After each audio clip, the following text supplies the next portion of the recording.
بأزي خبر واقع رخبت إيرترانا بوينتان ديليتن زي فتحاوان تلقي ساخد نبر كنقر فامالت زبتي الواحد أردما نهزب زعقت حايل سلزيلو كوقعي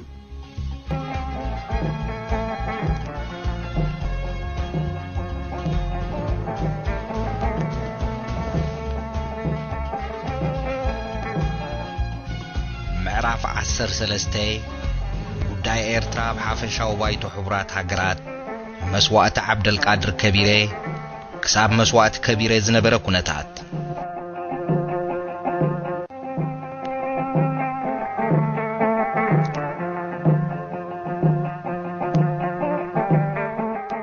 أبز حالف معرف تبز تفلالي مغنيات تلعيلو زنبرا ناي شفتنت قبرا شبرا نعبر بحا إتيبيان متواي فتن كم زنبرا رئينا زد ما بفلاينتا وشت شحنت شعات 140 تنكوها بزتبهله وساني 4 حيالات منقستاتنا بإتيبيا خمززون مقبار زتحلنا نبري اتاب مسكرم شحنت شعات 140 تنزتوها بوسانيتن منقستات جن بوشت او كنتات إيرترا بتسفح قبر شبرا وفتنون انتخونا كم زي تتصلوي بنصاروتن حيالات ببربحين كم زوسنو أرينا لنا ازي أباينا 4 بوليتيكا إيرتراين يوريل كامدم دام جيغا يكونن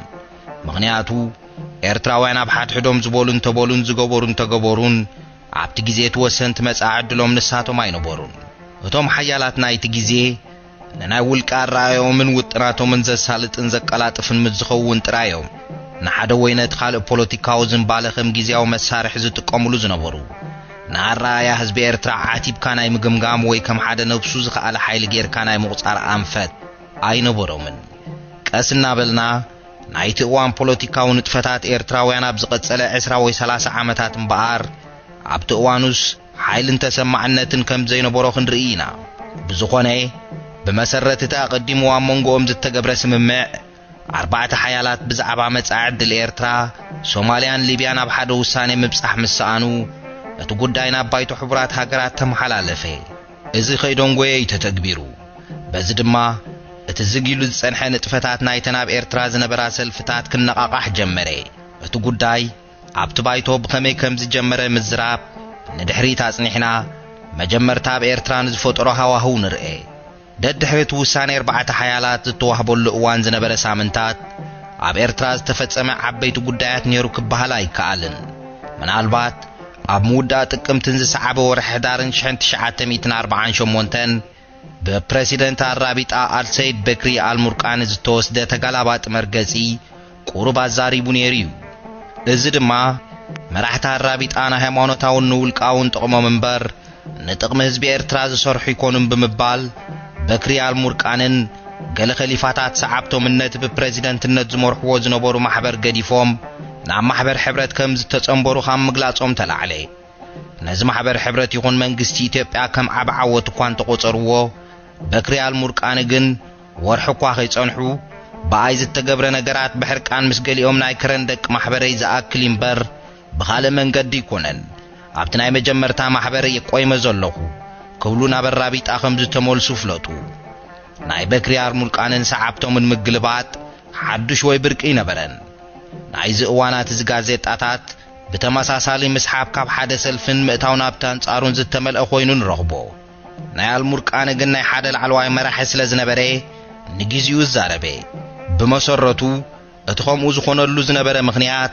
اتمحبرات ازيفنون بصنوع متكلات يكون وشطاو حغاغات زي صنع سلازنبري سلازخونه نقول نتن مسريتن زنبره محبرات زطعمون والقسبات كم زنبرو بسفيحين الجري إذنتن محبرات دودولاتن بزخونه بقدام زمص تصعنو زين نقانقان كغبرن ايكالن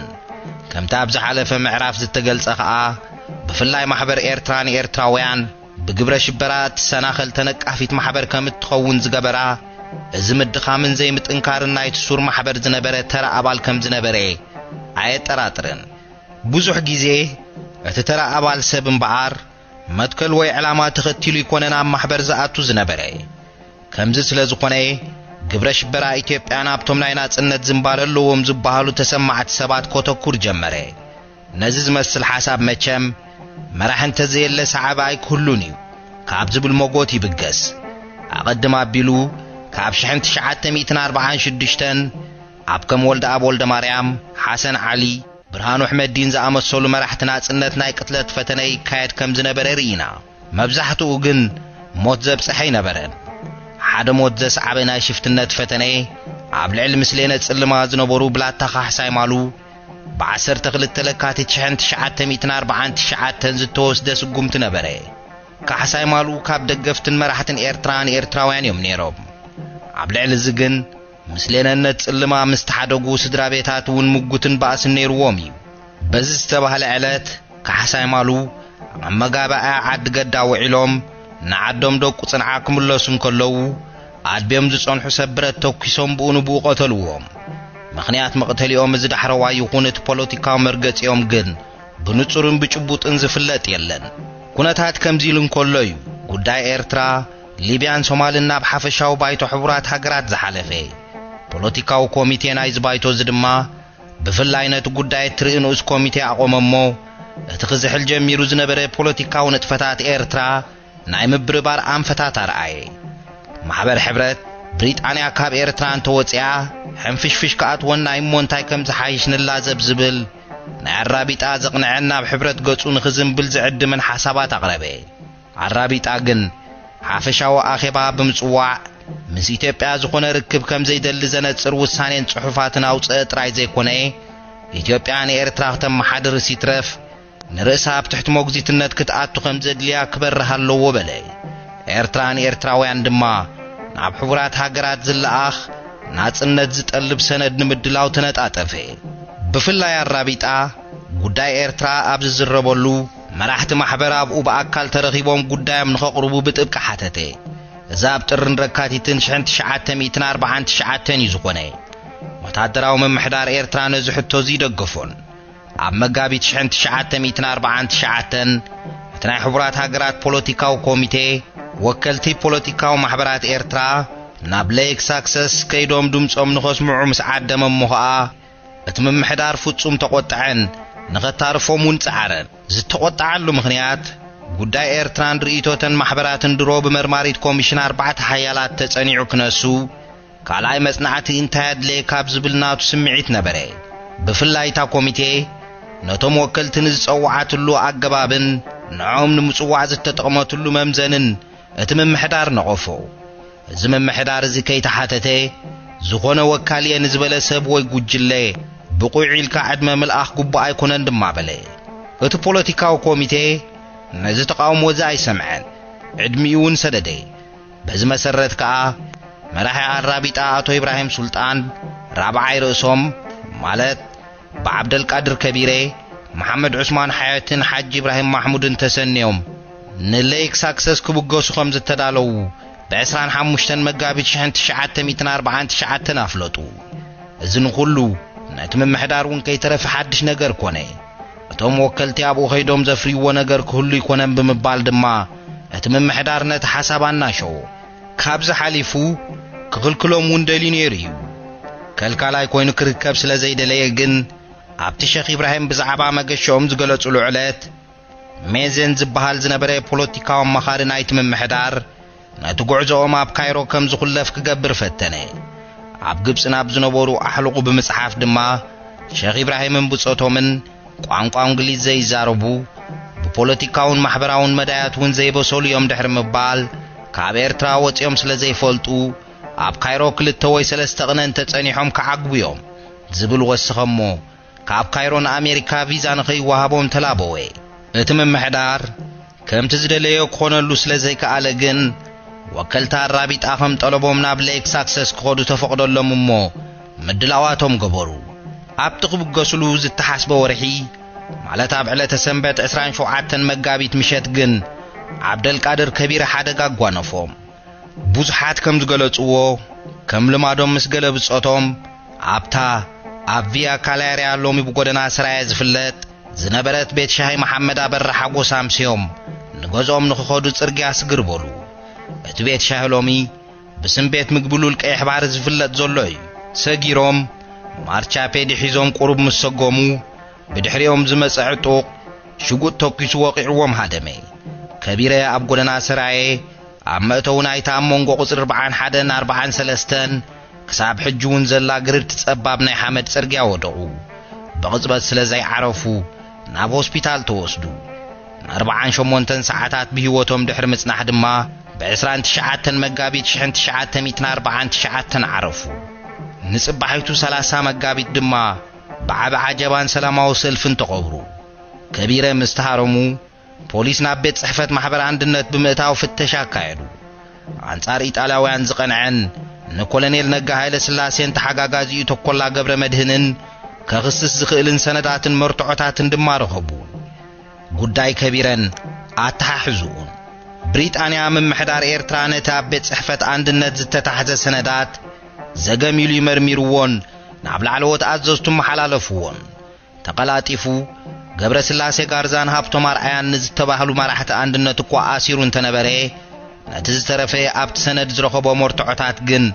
عتو ميزان يحابون نابنت وتحدراو محدار برغيدر درو نقان تقولا ناب قتلت كبيرة يخون أبكال قبر شبراو نتفتات نزنبروم ترازي ولاو المرتعي رخبنان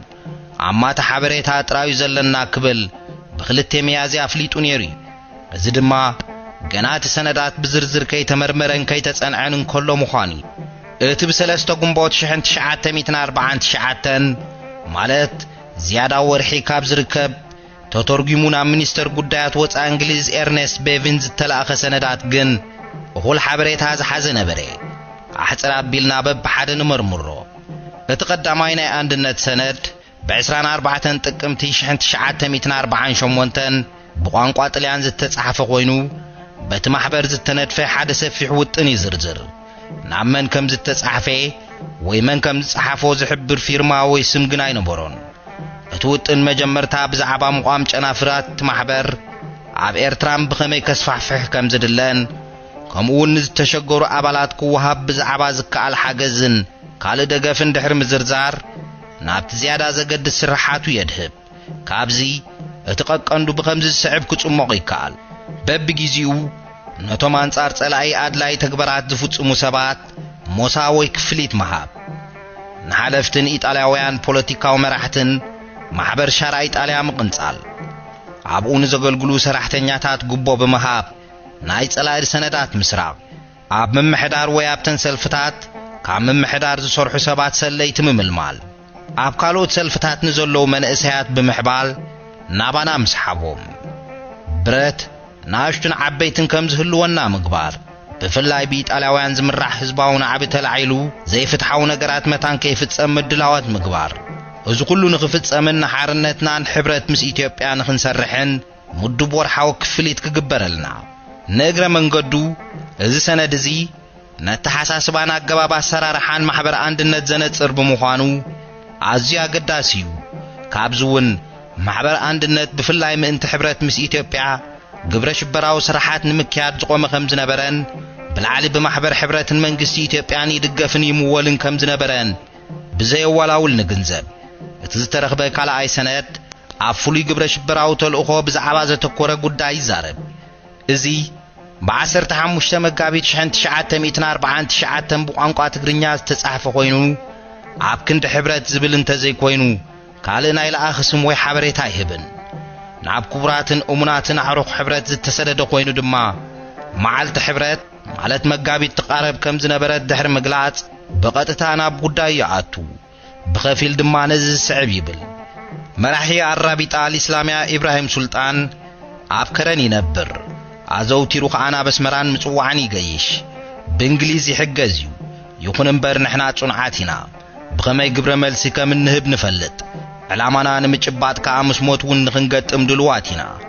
عم قد باتع بعبد القادر كبير يزمر روحو إيطاليا وينقل نجار يمرمرو له فقاد انت دايبكمنا زوم سبات زياتهم نخقتلو زدل مدلوات كجبري كم تفلطو ومناتنا بسم كلهم سعابتي ملو متحبارنا رغاغصلكم قرب دنگرگر زبل ملእኽቲ ግን ጸሓፍት መልእኽቲ መራሒ አንድነት ከም ዝነበረ ብዙሕ አይካተዕን ተቀባላይን ፍቃድ ወሃባይን መን ከም ዝነበረ ግን አይበረህን እቲ መምሕዳሩን እንተስ መረጋገጽ ስለሰአነ እንተስ ብፍላጥ ክሓብእ ስለዝደለየ እከለይሉ ይረቆሐን እቲ አመት ግን ካብ ነጋ ኃይለ ስላሴ ወይ መራሕት ሕብረት ወይ ከዓ ካብቶም ኣብ ኣዲስ ኣበባ ብቐጥታ ዝረኸብዎም ዝነበሩ ወከልቲ ጸሓፌ ትእዛዝ ወልደ ጊዮርጊስ ዝሓልፍ ኣይኮነን። ብፍላይ ነዞም ዳሕረወት ብዝምልከት ሓደ ሓባር ዝኾነ ሳልሳይ ሰነድ ኣብቲ ቤት ጽሕፈት ተረኺቡ ነይሩ እዩ። እዚ ብ31 ታሕሳስ 1948 ብፕሬሲደንት ማሕበር አንድነት ገብረ ስላሴ ጋርዛ ኣብ ዕለታዊ መዝገቡ ወይ ዳያሪ ዝተጻሕፈ ኮይኑ ሙሉእ ትሕዝትኡ ነዚ ስዕብ ይገልጽ። ናብ ኣልቤርጎ ቻው ብምኻድ ምስ ፊታውራሪ ኣብርሃ ፍሉይ ልኡኽ ጸሓፌ ትእዛዝ ወልደ ጊዮርጊስ ተራኺበ። ብዛዕባ ፊናንስያዊ ጸገማት ማሕበርናን ክንፍጽሞ ተዳሊና ብዛዕባ ዝነበርናን ከዓ ገሊጸሎም። ንሶም ነቲ ጉዳይ ንነጋ ኸፍልጥዎ ምዃኖም ነጊሮምኒ። ፊታውራሪ ኣብርሃ ማለት እቶም ብተደጋጋሚ ዝተዛረብናሎም ኣብርሃ ወልደታቴዎስ እዮም። ካብዚ ድማ ከምቲ ኣባላት አንድነት ይኹኑ ሕብረት ዝበልዎ ዘይኮነስ ኣብ መንጎ ናይ አንድነት ግብረ ሽበራን ማሕበር ሕብረትን መንግስቲ ኢትዮጵያን ጥቡቕ ዝምድና ከም ዝነበረ ብፍላይ ድማ ኮሎኔል ነጋ ብመገዲ ፊታውራሪ ኣብርሃ ከዓ ጸሓፌ ትእዛዝ ወልደ ጊዮርጊስን ኣብ ኩሉ ዝግበር ዝነበረ ተግባራት ራዕዲ እንኳላይ ኣብ ቅትለት ከቢረ ኢድ ከም ዝነበሮም ኣመት ንረክብ። ካብዚ ግዜ ዝጀሚርና ንፊታውራሪ ኣብርሃ ወልደ ቲያቴዎስ ዳግም ክንረኽቦም ስለ ዘይኮንና ቁሩባ መንጊና ብዛዕባ መጠረሽቶኦም ክንዛረብ። ምስቲ ኩሉ ንኢትዮጵያ ዝነበሮም ተወፋይነትን ተኣማንነትን ፊታውራሪ ኣብርሃ ኣብ መወዳእቱ ብባእስን ብስጭትን ከም ዝተፈለይዋ ይንገረሎም። ከምቲ ዝበሃል ቀንዲ ሰዓቢ ጸሓፌ ትእዛዝ ወልደ ጊዮርጊስ ድሕሪ ምጽናሕ ኣብታ ምጅማር 50ታት ኣቢሉ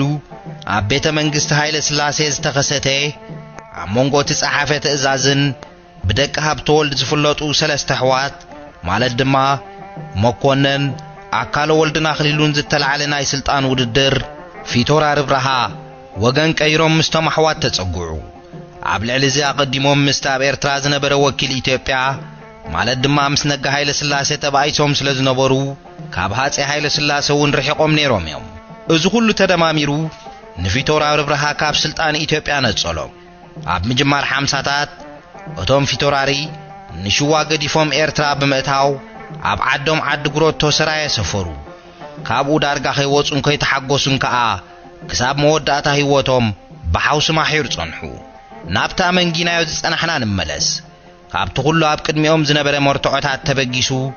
እቲ ምምሕዳር ኣብ ልዕሊ ማሕበር አንድነት ናይ ሽርሕን ግብረ ሽበራን ውድብ ዝብል ብይን ኣሕለፈ። ብ6 ሚያዝያ 1949 ድማ ወታደራዊ ማሕዳሪ ብርጌደር ድሩ ሎሚ መዓልቲ ንማሕበር አንድነት ዝዓጹን ዘይሕጋዊ ዘብሎን ትእዛዝ ኣሕሊፈ ኣለኹ። እዚ ድማ ኣብዚ ግዝኣት እዚ ንህዝባዊ ጸጥታ ኣብ ሓደጋ ዘእቱ ንጥፈታት ከካይድ ስለ ዝጸንሐ እዩ ክብል መግለጹ ውፅአ። በዚ መሰረት ድማ ካብቲ ዕለት እቲ ጀሚሩ ማሕበር አንድነት ብወግዕ ተዓጽወ። ንጥፈታቱ ብኻልእ ኣገባብ ከም ዝቐጸለ ግን ጸኒሕና ክንርኢና። ቤት ጽሕፈት አንድነት ምስ ተፈተሸ ብዘይካቲ ተዘርዚሩ ዘሎ ሰነዳት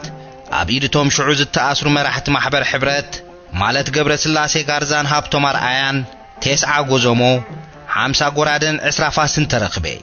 ክልቲኦም ድማ በዚ ገበን እዚ ተኸሰሱ እሞ ቤት ፍርዲ ቀረቡን ናይ ገበን ፍርዲ ተበየነሎምን። እዚ ክስም ብይንን እዚ ብዘይ ፍቃድ መሳርያ ብምሓዝ ጥራይ እምበር ብዛዕባ እቲ ዝዓበየ ገበን ማለት ቅትለት ከቢረ ይነበረን። ነዚ ብዝምልከት ኣብቲ ፈለማት ምምሕዳር ጽንዕ ዝበለ ስጉምቲ ክወስድ ዝተዳለወ ይመሲሉ ነይሩ። ምኽንያቱ ንገብረ ስላሴ ጋርዛን ሃብቶም ኣርኣያን ድሕሪ ምእሳሩ ኣብ ምጅማር ወርሒ ሚያዝያ ን31 ካልኦት ተራ ኣባላትን መራሕትን አንድነት 13 ካብ ኣስመራ 18 ድማ ካብ ምጽዋዕ ዓሰረ። ጽንሕ ኢሉ ግን ናይ ፖሊስ መርመራ ኣዕጋቢ ውጽኢት ኣይተረኽቦም ብምባል ፈትሖም። እቲ ኣዝዩ ኣማቲ ዝኾነ ዝተታሕዘ ደብዳቤታት እውን ናብ መን ከም ዝተለኣኸ ኣይፍሉጥን እዩ ዝብል ሙጉት እውን ኣምጽኡ። ብርጌደር ድሩ ነዚ ኣብ ዝገለጸሉ ጸብጻብ ካልእ ናይ አንድነት ሰነዳት ከም ዝተታሕዘሞ እዚ ድማ እቲ ማሕበር መምርሒታቱ ካብ ተላባይሩን ካብ ተኰላ ገብረ መድህንን ይቕበል ከም ዝነበረ ሓበረ። እዚ ናይ መምርሒ ርክብ እዚ ኣብ 1947 ከም ዝጀመረን ኣብ ቀውዕ ናይቲ ዓመት እቲ እውን ተኰላ ኣብ ግብረ ሽበራዊ ንጥፈታት አንድነት ኢድ ከም ዝነበሮ ዘረጋግጽ ሰነዳት ተረኺቡ ከም ዝነበረን ብተወሳኺ ገለጸ። ከምዚ ድሕሪ ምባል ብርጌደር ድሩ ነዚ ስዕብ ኣብ ደብዳቤኡ ስፈረ። ገብረ ስላሴ ጋርዛ ኣብ ዝተኣስረላ ምሸት 27 መጋቢት ተድላ ባይሩ ኣብቲ ቤት ማእሰርቲ ብዝነበረ ሓላው ወይ ድጓና ኣቢሉ ምስኡ ርክብ ከም ዝገበረ ተረጋጊጹሎ ፖሊስ ኣብ ቤት ጽሕፈት አንድነት ኣብ ዝገበሩ ወደ ሓሳስ ነተድላ ኸሕትቶ ዝኽእል ሰነዳት ተታሒዙ እንተኾይኑ ኸዓ ሓተተ ገለ ካብቲ ሰነዳት ኣዝዩ ኣታሓታት ከም ዝኾነ ኸዓ ነተድላ ተነጊርዎ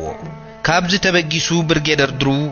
እቲ ንዓብደልቃድር ከቢረ ንምቕታል ፍቓድ ዝሓተተ ብኣንፈት ወይ ብግምትን ካብቲ ዝነበረ ሞርትዖታት ኣዋፂካን ካብ ተድላ ወይ ተኰላ ወይ እውን ካብኦም ዝልዕል ካልእ ኣካል ወጻኢ ክኸውን ከም ዘይክእል ኣመተ ይኹን እምበር እታ ደብዳቤ ናብ መን ከም ዝተሰደደት ስለ ዘይሓበረት እቲ ውሃቢ ፍቓድ መን ከም ዝኾነ ስለ ዘይተነጸረ ጭቡጥ ሞርትዖ ኣለዎ ክበሃል ኣይከኣልን ይበለ በዚ ድማ ኣብ ተድላ ባይሩ ምትኳር ገዲፉ ኣቓልቡኡ ናብ ኮሎኔል ነጋን ተኰላን ኣዞረ ብዛዕባ ነጋ ክገልጽ እንከሎ ዘየወላውል ጭብጢ ተረኺቡ እኳ እንተዘይተባህለ ካብቲ ኩሉ ዝተባህለን ዝተገብረን ተበጊሱ ነጋ ምስ ኣባላት አንድነት ናይ ቀረባ ርክብ ከም ዘለዎ ይፈልጥ ጥራይ ዘይኮነስ ምናልባት እውን ንጥፈታት አንድነት ከም ዝመርሕን ከም ውድእ ወሲደ የለኹ በለ ንነጋ ጥራይ ዘይኮነ ብርጌደር ድሩ ነተኰላ ገብረ መድህን እውን ወንጀሎ ሓደ ካብታ ቤት ጽሕፈት አንድነት ዝተረኽበ ሰነድ ተኰላ ገብረ መድህን ሓደ ፍሉይ ዕማም ንምፍጻም ክልተ ተባዓትን እሙናትን ኣባላት የድልይዎ ኣለዉ ክብልና መራሕቲ አንድነት ዝጸሓፎ ደብዳቤ ተታሒዙ ነይሩ እዩ ድሩ እዚ ፍሉይ ዕማም እዚ ንከቢረ ንምቕታል ምዃኑን ዘይምዃኑን ብሩህ ኣይኮነን እኳ እንተበለ ኣብ ልዕሊ ተኰላ ንዝነበሮ ኣልታዊ መለኻኽታ ግን ኣጋደዶ ካብዚ ኩሉ ተበጊሱ እምበኣር ድሩ ኮሎኔል ነጋ ካብ ናይ ርክብ መኰነን ስራሓቱ ወጻኢ ይሰርሕ ስለ ዝነበረ ተኰላ እውን ብምኽንያት ኩሉ እቲ ተግባራቱ ካብ ኤርትራ ክስጐጉን ብኻልኦት ክትኩኡን ጠለበ ኣብ ልዕሊ እዚ ማሕበር አንድነት ብመገዲ ፊቶራሪ ኣብርሃ ወልደታቴዎስ ምስቲ ተንኰለኛ ጸሓፈ ትእዛዝ ወልደ ጌርጊስ ይራኸብ ምንባሩ ክትኰረሉ ዝግባእ ጉዳይ ከም ዝነበረ ኣተሓሳሰበ እዚ ናይ ብርጌደር ድሩ ጠለብ ግን ኣብ ብሪጣንያ ባዕላ ብፍላይ ድማ ኣብቲ ንጉዳያት ኣፍሪቃ ዝከታተል ዝነበረ ሚኒስትሪ ጉዳያት ወጻኢ ተሪር ተቃውሞ ጓነፎ ጆርጅ ክላተን ዝተባህለ በዓል ስልጣን ናይቲ ክፍሊ ንኣብነት ድሩ ኣብ ልዕሊ ኮሎኔል ነጋ ጠገለ ዘይብሉ ክሲ ኣቕሪቡ ክብል ወቐሰ ኣቐዲሙ ንነጋ ናይ ምልጋስ ጠለብ ይቐርብ እኳ እንተነበረ ብኽልተ ምኽንያታት ከም ዘይተሳለጠ ረድአ ቀዳማይ ከኣበለ እቲ ዝቐርብ ዝነበረ ተመሳሳሊ ክሲ ጭቡጥ ሞርትዖ ስለ ዘይነበሮ ክኸውን እንከሎ ካልኣይ ድማ ነቲ ጠለብ ምምላእ ንብሪጣንያ ካልእ ጸገም ከስዕበላ ስለ ዝኾነ ሕጂ እውን እቲ ግዜ ዘይጥዑም ምንባሩ ክላተን ገለጸ ንሕና ብዛዕባ ናይ ሃውድን ዛይላን ልውውጥ ምስ መንግስቲ ኢትዮጵያ ሓድሽ ውዕል ናይ ምግባር ዝርርብ ጀሚርና ኣለና ብዛዕባ ውጥን ቀላይ ጻናውን ናቶም ስምምዕ የድልየና እዩ ብምባል ከዓ ጉዳይ ነጋ ንኸይለዓል ኣተሓሳሰበ ጸኒሑ ናይ ክላተን ሓሳባት ሓፈሻዊ ተቐባልነት ስለ ዝረኸበ እቲ ብርጌደር ድሩ ንነጋን ንተኰላን ንምልጋስ ዘቕረቦ ጠለብ ብወግዒ ተወገነ ድሩ እውን ቅር ከም ዝበሎ እኳ እንተገለጸ ነቲ ጉዳይ ክንድቲ ኣይደፍኣሉን ከምዚ ኢሉ ጉዳይ ዓብደልቃድር ከቢረ ኣብ ውሽጢ ሜላታት ብሪጣንያ ተዋሒጡ ግቡእ ቦቱን ኣቓልቦን ከይረኸበ ተረፈ ገብረ ስላሴ ጋርዛን ሃብቶም ኣርኣያን ግን ኣብ ልዕሊ እቲ ኣቐዲሙ ዝተጠቕሰሞ ፎኪስ ማእሰርቲ ዘፍረደሎም ክሲ